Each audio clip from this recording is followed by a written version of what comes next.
Hey y'all, it's Candy. Welcome to Cocktails and Candy, where we have cocktails and share stories of success. Today's episode is sponsored by Golden What Cognac, which is one of the Asian-owned company who won double award in the World Spirits competition, making them the best cognacs in the world.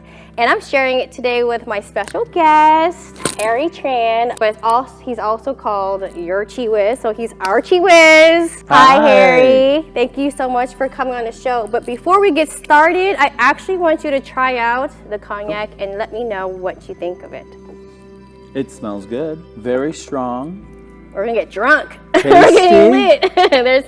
And it's got a good fragrance to it. Yeah. I'm very choice. proud of this company. One, not only are they Asian owned, they're actually Khmer owned or Cambodian owned. So I'm very proud of them because they really started from the ground up. So if you know anything about Cambodians, like most of us are refugees that came here and survived the genocide. So to see like my people have a liquor brand that you can find in liquor stores is like so impressive, and to me, like, it brings tears to my eyes because, like, man, that's like a journey in itself, and hopefully one day I can get them on this show too. But definitely I am so super proud of them. And so while we're talking about refugees and immigrants, I do want to speak on the importance of how immigrants impacted businesses and how their journey is to entrepreneurship and to actually success. So which is why I have Harry on our show, because he does have his own business called Feng Shui Journey. So I do have some questions for you. Share a little bit about who you are first and like where you come from. Okay, great. So Candy, thank you for having me first. So as you know, my name is Harry. I am your Chi Wiz. I am Vietnamese Chinese by descent. My family came over and escaped Vietnam in 1979. So you might hear an A in me because of my Canadian accent. Our family escaped Vietnam. We were actually captured by the pirates and in prison in Indonesian islands. So a family of 8 people. I was 2 years old. Don't do your math, then you know how old I am. And basically was in prison. I think seeing my parents go through the journey of going to jail, waiting to be sponsored. Finally, we were sponsored by a Catholic church, and we had a choice between California and St. Catharines, Ontario, Canada. My parents decided Canada. So we moved over to Canada, went on a plane, landed in 1980 in the coldest month, which is December, with $5 to our name. And fortunately, our church sponsored us, and we had roofing, we had food, shelter, clothing, and my parents had their first job to get them started in Canada. Okay, what was your childhood like? I would say, from what I remember, growing up being a boat person, the only Asian in St. Catharines at that time, going back in 1980, it was difficult. You were seen as different. Black hair, a little smaller eyes. I was a little bit chubby as a kid. So definitely bullied, definitely had, lots of inappropriate comments to behaviors, always seen as second-class citizen. And when you're in that situation, it never feels good. But it makes you want to work 10,000 times harder and to achieve and really make sure that you have a happy and fulfilled life. Okay, so like what was your childhood like at home? Like were you the only one that spoke English? No, so my sister is 2 years older. So I think, we were young enough that watching TV, going to like school really helped us with the English language. So there was a lot of opportunities to really self-learn. Learning the culture, learning the language, so it was easier. But we were latchkey kids, so my parents had to work 2 to 3 jobs, so we were basically at home. The rule at home was stay low, keep quiet, don't make a noise, because we didn't want the cops to come and be reported that, oh, your parents left 2 young child at home. But we couldn't afford, or they couldn't afford, a babysitter. It was lonely. It was also kind of scary because you didn't know what to expect. Sometimes when you hear a noise at the door, is that the mailman? Who's that? Who's creeping in? So you always wanted to make sure that your parents were safe and protected as well. Okay, so do you find that you guys adapted well? Did your parents adapt well? I don't think we had a choice. You know, my parents had to adapt. You know, my mom came from a very well-off family in Vietnam. You know, her father worked at the, Saigon hospital. She was a bank manager and a jewelsmith on the side. Coming here with $5 to your name, washing dishes in the kitchen, it was definitely not a scene or something that they probably had dreamt about, right? So I think acclimating to the Canadian culture, Canadian weather, Canadian people was different. It was challenging, but we had a lot of support. So we kind of share similar childhoods. Like my parents did the same thing when they came over. And so they left me and my brother at home as young as 2 or 3 years old. And so growing up back then, like you said, we were latchkey kids. So I had a key at 5 years old, walking home from school. And that's normal. We get up on our own and we just go straight. Exactly. And I find it's different. We couldn't do that with our kids now.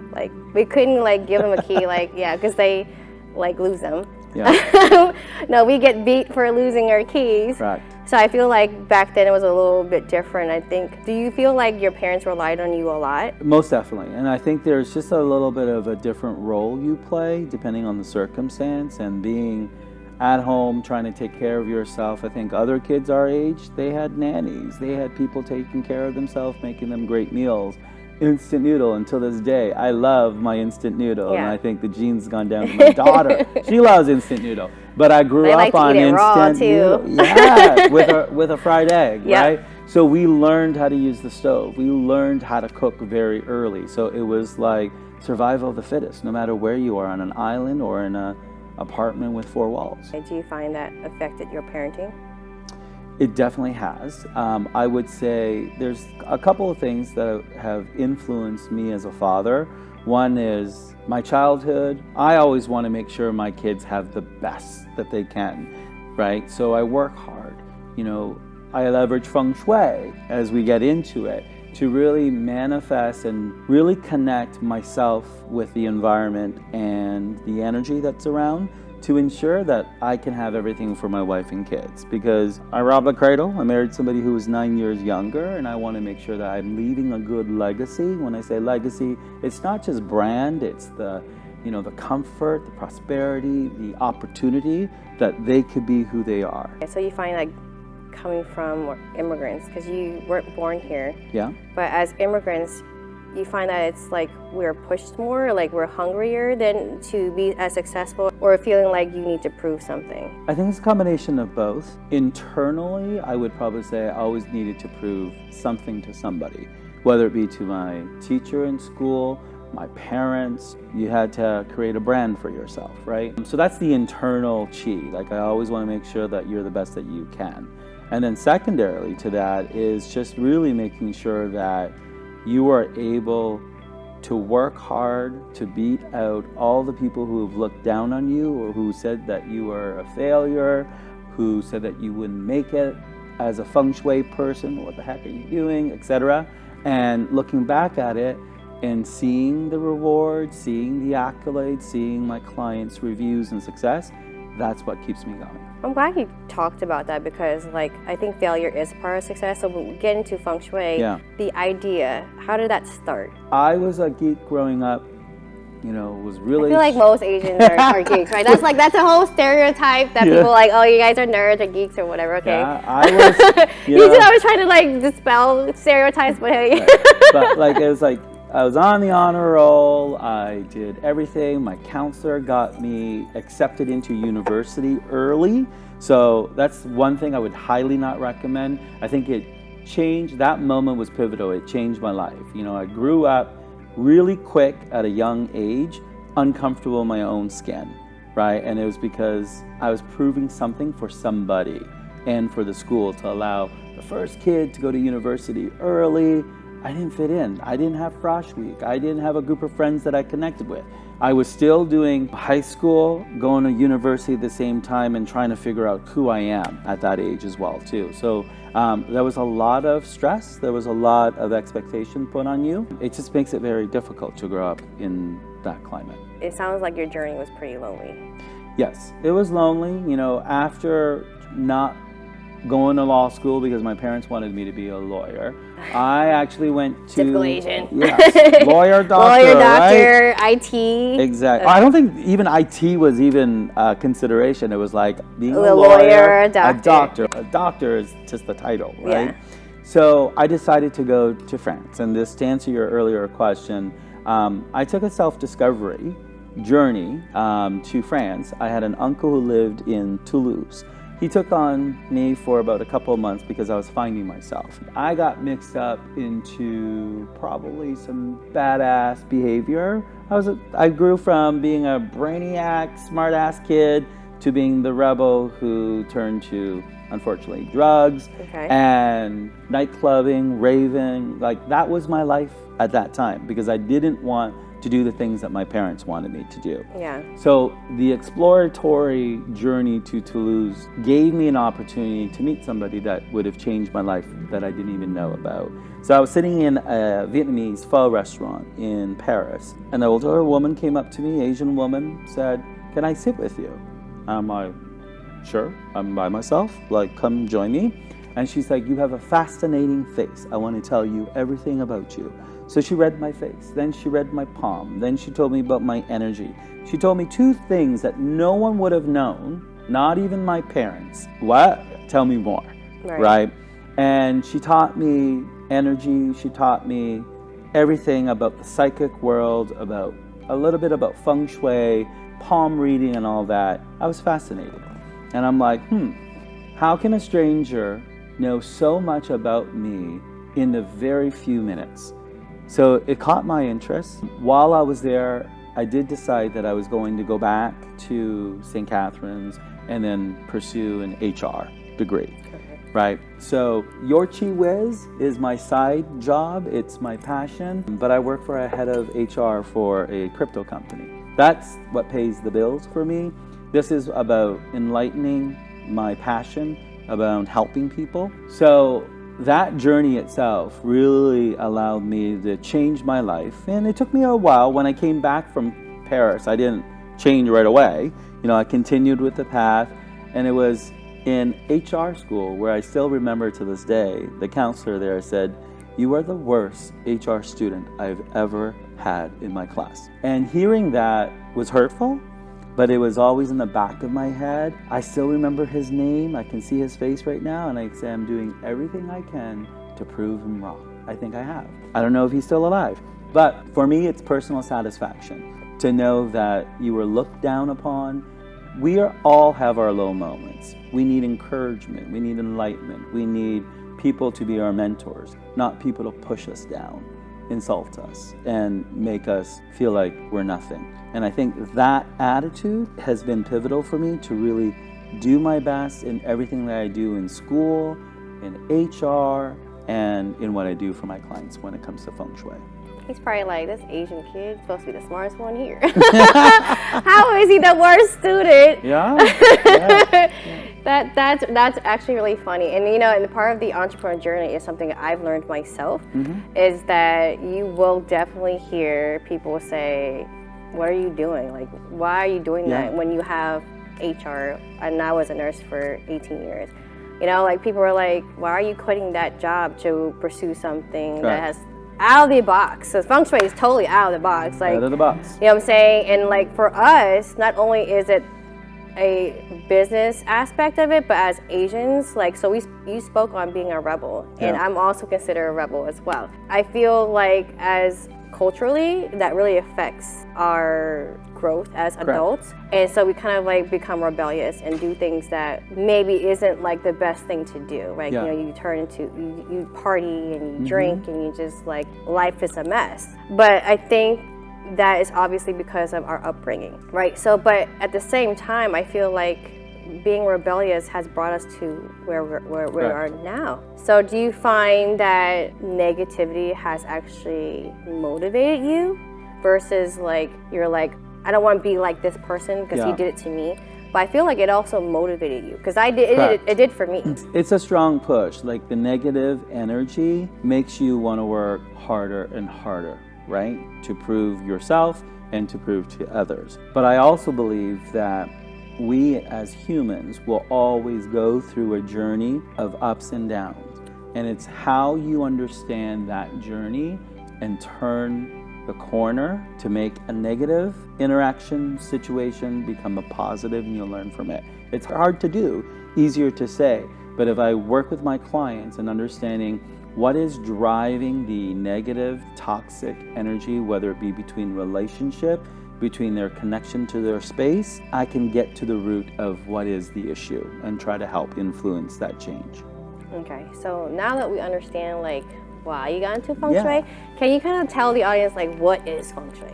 Yeah, so Feng Shui, I would say, to keep it simplified, it is basically the study as well as the drive around anything related to energy. Energy comes from the universe, it comes from objects, it comes from a space.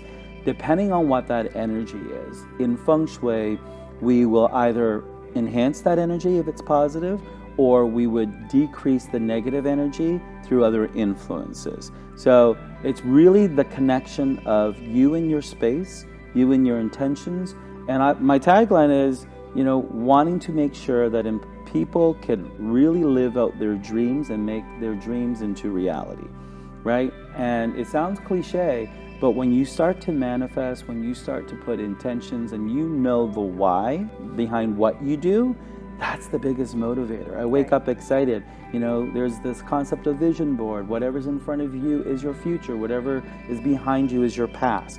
I truly believe that. Right. Friends who come to my house, you've been to my house. Yep. Every corner is Feng Shui, but it doesn't mean that I'm using Chinese design, decor.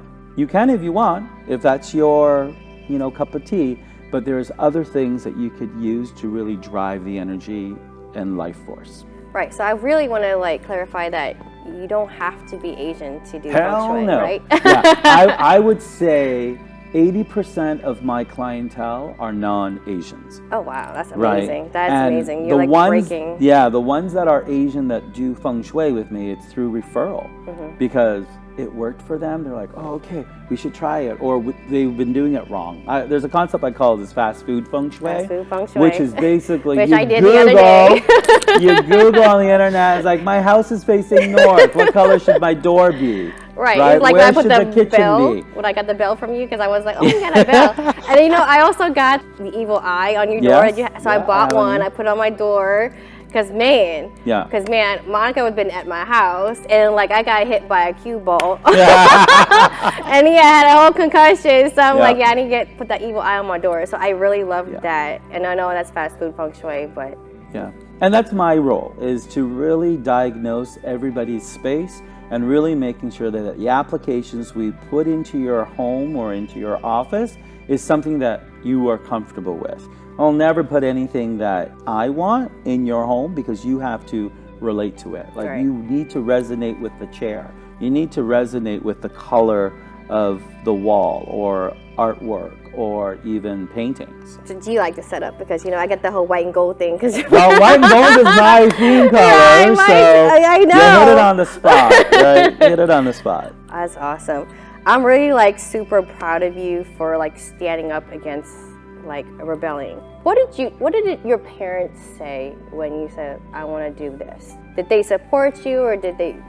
Yeah, I would say 50-50. My parents have always said, don't you ever leave HR. It is your bread and butter, which is true, right? But my dad doesn't believe in Feng Shui. Oh, right? wow. My dad, he would come to my house and be like, oh, cool. And he'll listen to everything I would say. Will he go home and implement it and take action like you did? No. My mom believes into it.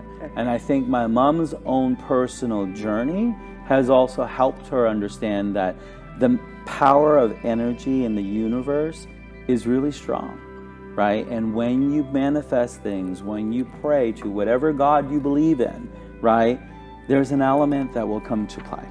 But everything takes time. I'm really surprised that your dad doesn't believe in it because I feel like every time I go into an Asian person's home, for some reason, a lot of our backgrounds do reflect Chinese. And I'm always see like at shops, they have little like shrines Yeah. at the door. So I'm really surprised that your dad didn't. Yeah, and there's an element of Feng Shui that I'll say about that. You know, my dad is born the year of the rabbit, and I believe strongly that Chinese zodiac dictates your personality. It also talks about the behaviors, the way you think.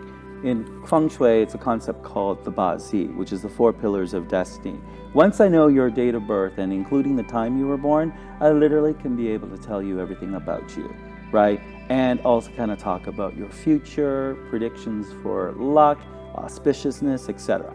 And generally speaking, people born the year of the rabbit are family oriented. They listen, they are more agreeable, they will do things to really appease the home.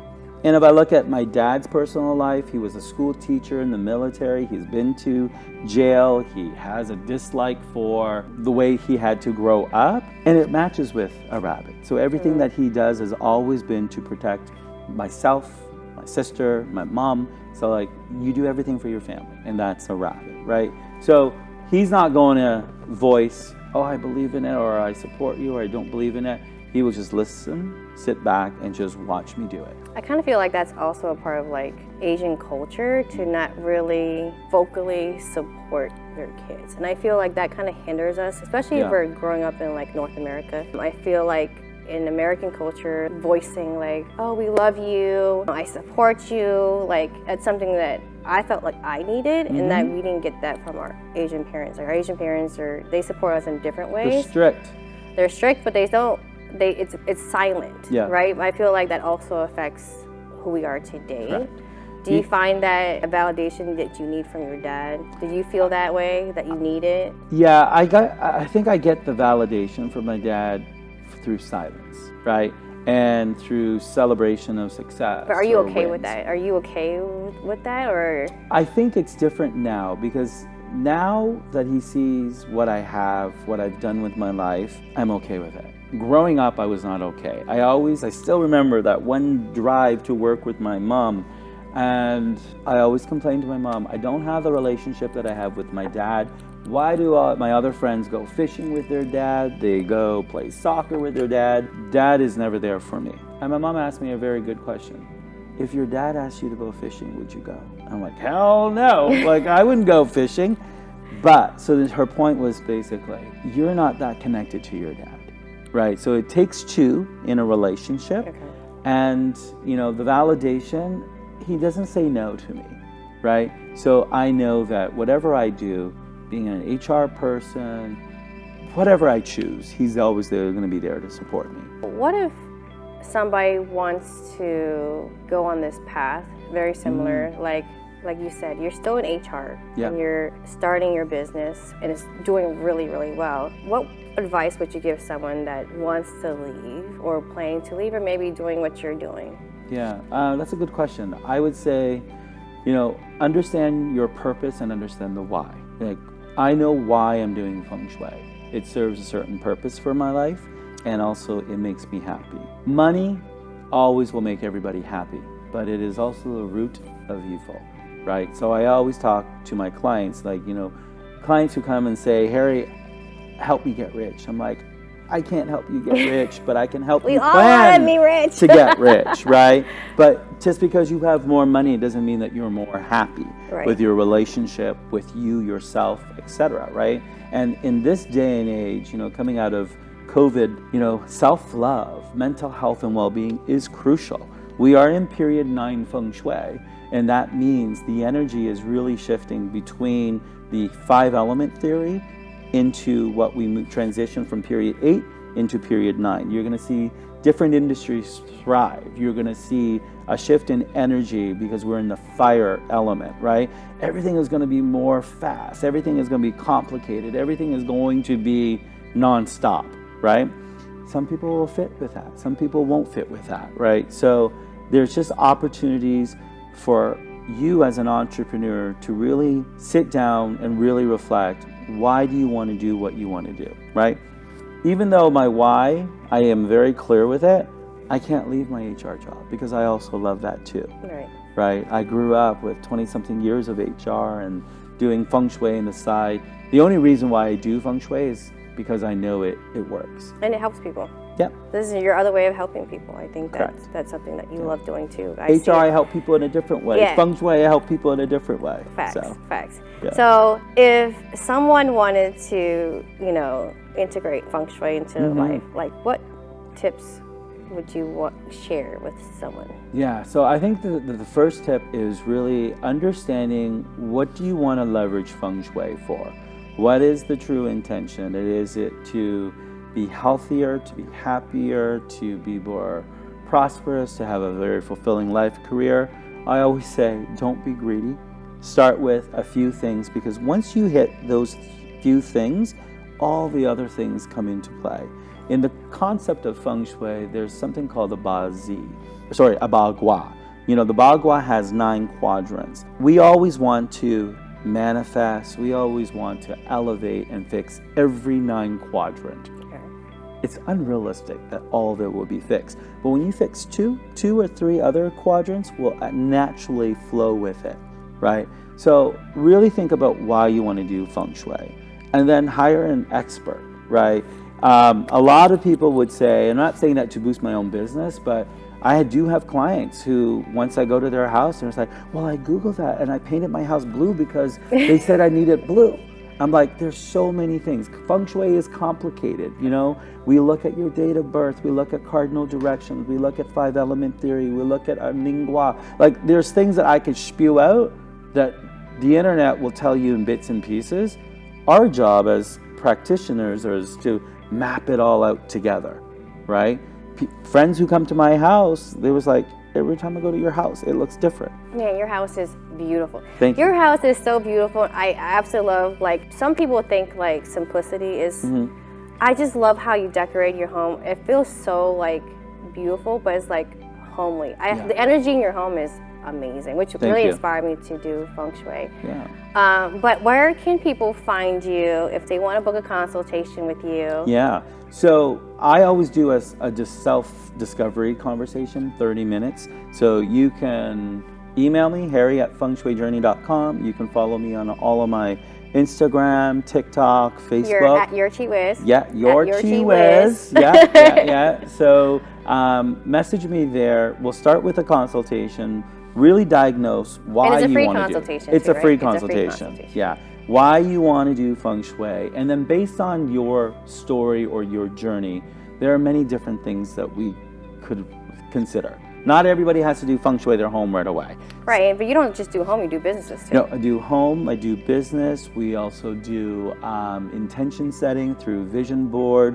There's also space clearing, energy clearing. So I have a client that just moved into a new house. She's worked with me from day one to pick the direction that is most auspicious for her and her husband.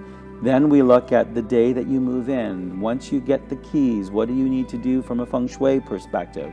You have to clear out the energy. You don't know when you buy this plant that sits in the store, in the plant shop, what energy it has. You need to detox the energy.